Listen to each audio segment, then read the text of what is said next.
पीते सोनक चित्ते ते। अगर भागवत प्राप्त करनी है तो चित्त को स्थिर रखो, तुम्हारा चित्त इधर उधर नहीं चला जाए। कहीं चित्त में ये न लगे कि हाय हाय घर में नंद आई हुई है, छोरी आई हुई है, 2 दिन बाद मेरे यहाँ उत्सव है और मैं भागवत कथा में आ गई, मुझे ज्यादा नहीं रुकना चाहिए। अन्य अन्य आप सभी लोग कोई ना कोई कार्य तो छोड़ के आए हो, गृह कार्य छोड़ के आए होंगे। हाय हाय गुरुजी हरि बाबा आए हैं, ये तो 6-6 घंटे कथा करते हैं, इसीलिए तो इनको हम बुलाते नहीं हैं। और गुरुजी आते हैं समय से कथा विश्राम कर देते हैं, पता नहीं अब ये कितने बजे आएंगे। 2 घंटे हो गए, अभी तो 2 ही श्लोक हुए हैं भागवत जी के, और मेरी तो घड़ी भी नहीं है, मेरा मोबाइल भी इन्होंने ले लिया है, मैं घड़ी नहीं देख सकता क्या बज रहा है, क्या समय हो गया, अब वो छुपा दी है आपने। हाँ लग तो रही है सामने 5 बजे हैं। कितने?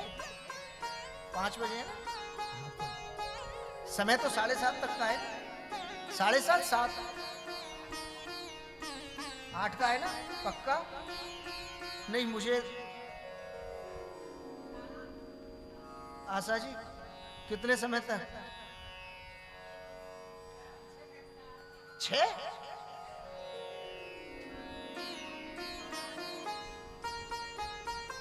नहीं मैंने कार्ड भी नहीं पढ़ा, मुझे नहीं मालूम कितने, कार्ड में क्या समय लिखा हुआ है? 7 लिखा हुआ है, 7 तो 7 आशा जी, रविंद्र जी की आज्ञा 8 7 अच्छा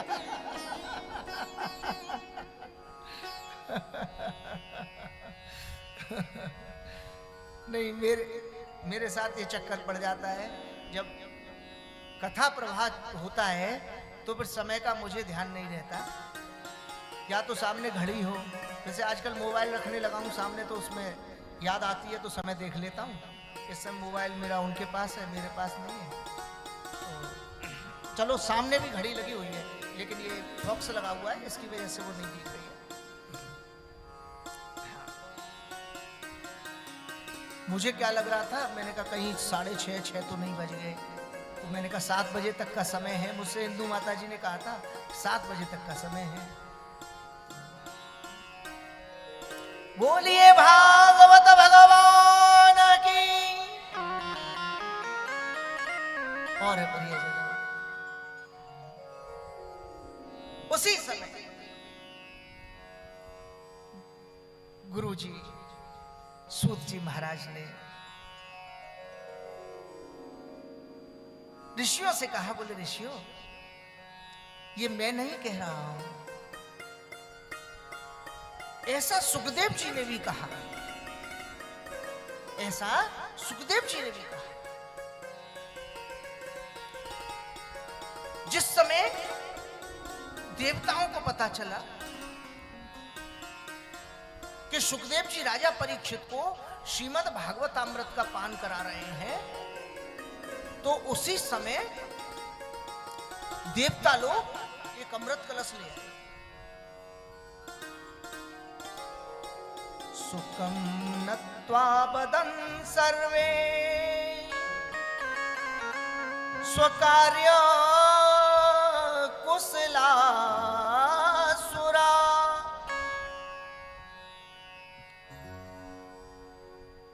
देवता जो होते हैं ना, वो कार्य सिद्धि में निपुण होते हैं, और इसीलिए हम कोई भी कार्य करते हैं तो उससे पहले देव पूजा करते हैं, क्योंकि देवता कार्य कुशल होते हैं।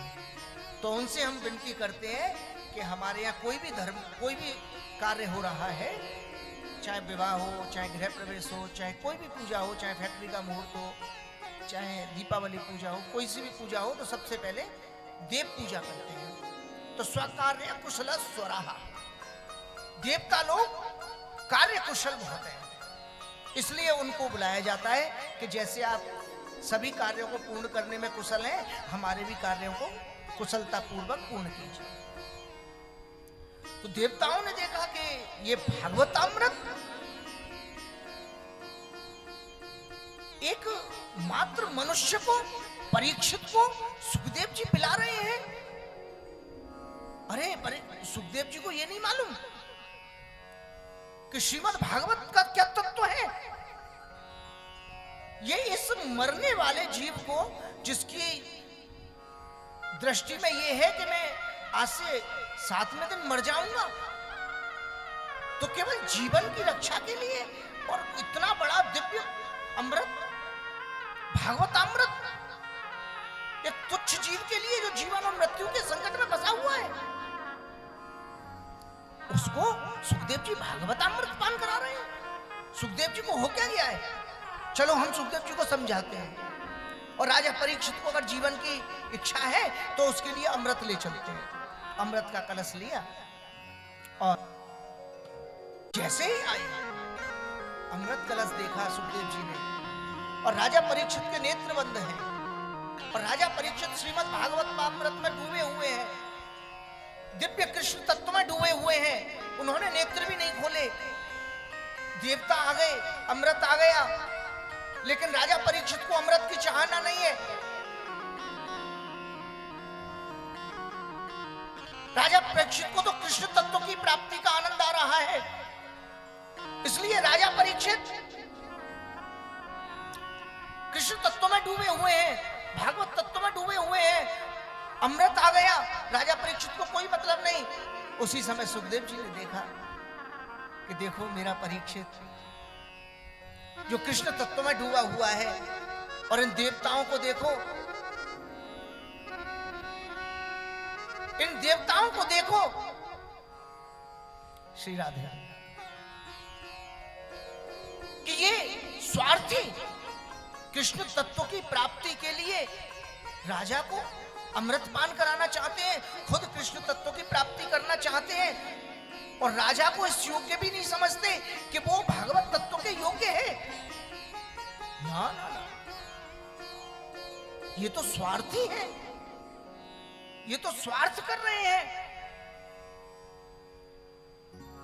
ये ठीक है कि देवता बहुत कुशल हैं, बहुत विद्वान हैं, वेदों को जानते हैं, भगवत तत्व के भी जानने वाले हैं, लेकिन भक्ति विहीन है। अगर भक्ति युक्त होते तो यहां पर अमृत लेकर के नहीं आते, स्वार्थ की बात नहीं करते। ये नहीं कहते कि राजा को अमृत पान, भागवत अमृत पान मत कराओ, हमको करा दो। फिर ये भक्ति युक्त होकर के आते। उसी समय सुखदेव जी ने कह दिया, अभक्तांस्तांश्च विज्ञाय न ददौष कथामृतम्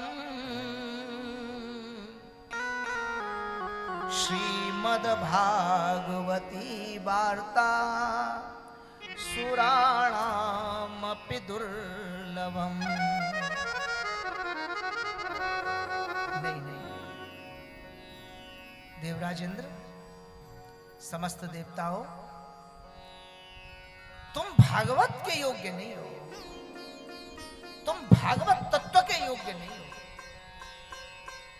तुम प्रभु कार्य के योग्य हो, तुम प्रभु प्राप्ति के योग्य नहीं। जो आपके यहां नौकर होता है, घर में आपको रोटी बना के भी खिलाता है, आपके सारे कार्य भी वही करता है, तो क्या उस नौकर को आपके बराबर का दर्जा मिलता है क्या? आपका पुत्र जो रोज आपको बुरा भला कहता है, उस पुत्र को ज्यादा अधिकार है न कि जो सेवा कर रहा है आपकी उस नौकर को। अधिकारी वो पुत्र ही है।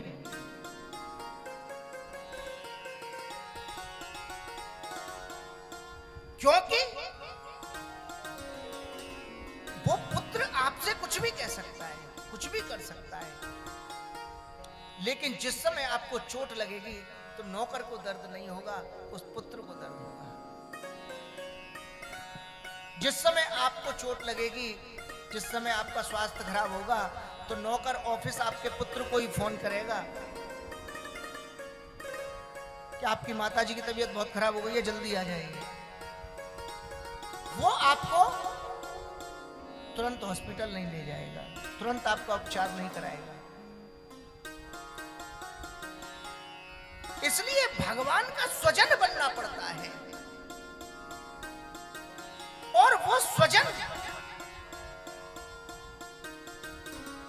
किस स्वभाव का है भगवान ये भी भूल जाते हैं।